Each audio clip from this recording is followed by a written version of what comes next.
Yes, the compliments were flowing for Conor yesterday, but it wasn't all love. Floyd addressing the racist remarks by McGregor that didn't go unnoticed and haven't been forgotten. I just didn't like when he called us monkeys. I think that was totally disrespect. I didn't hear that. I know he called boy. I know he said boy. I didn't hear monkeys. Yeah, he called us monkeys. And so I didn't like it, you know, and it didn't push a button to make me, you know, jump all out my character and go crazy, but I didn't like it. What went through your mind? You know, I just thought about, you know, all our different leaders, Martin Luther King, Malcolm X, that went on the front line for me and my family and all my loved ones. And like I said before, this stuff still goes on. Stephen A., this was a powerful moment in the interview. What did you make of his comments? Well, first of all, I meant what I said. I never heard Conor McGregor said that. I had no idea that you know, he said that. When I heard about, you know, when folks from the black community were their heightened level of sensitivity, our antennas were raised, was when he kept saying boy and dance for me, boy. That's what I heard. I never once heard monkey. Had I heard monkey, I definitely would have took that as being highly, highly offensive. And I would have taken that as a slap against black folks, not just Floyd Money Mayweather, if he would have gone that far.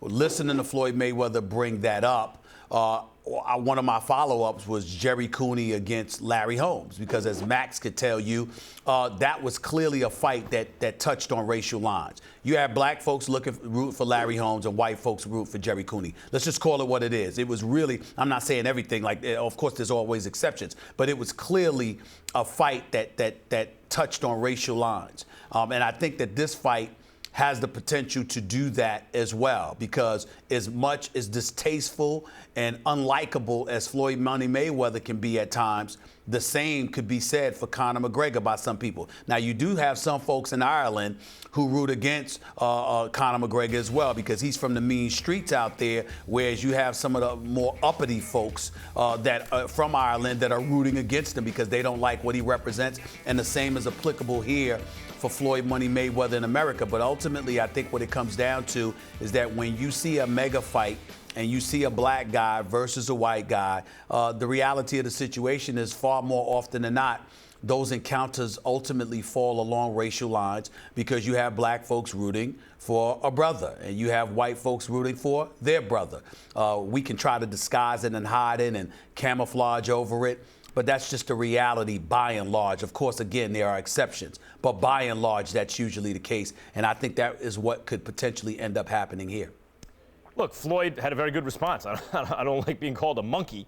No one would, but particularly not given racial stereotypes and the kind of language that has been used to depict black people, especially in the history of this country. And so the only possible defense you might try to construct for Conor McGregor is back to Howard Cosell, actually. He's calling a Monday Night Football game, and a running back gets free and breaks off a run. He says, look at that little monkey go. Now, Cosell also called white players who broke free, look at that little monkey go, and he called his grandchildren, hey, little monkey, and it was just a phrase. It had no, for him, racial connotation, and yet people got understandably upset, and he, apologized for any kind of misunderstanding. That's the only defense someone would have for using that language. Otherwise, that's race baiting in a really ugly kind of way. That said, boxing has always marketed to tribalism. It's always been in the 20s and 30s, it was the Jewish fighter against the Irish fighter, ethnic rivalries. Today, even still, in a long history of Puerto Rican versus Mexican, national rivalries.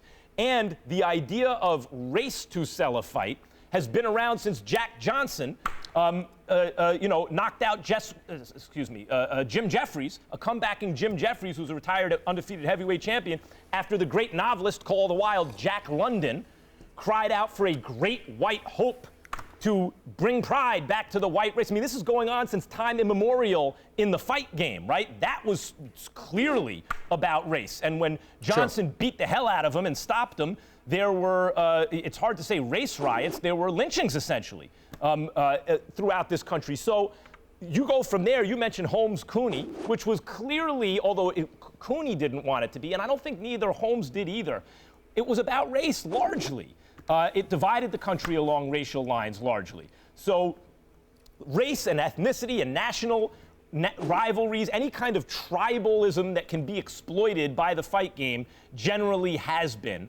And maybe that's some of what's happening here, though I would like to believe that Conor McGregor didn't have kind of racial thoughts in mind if and when he used that language.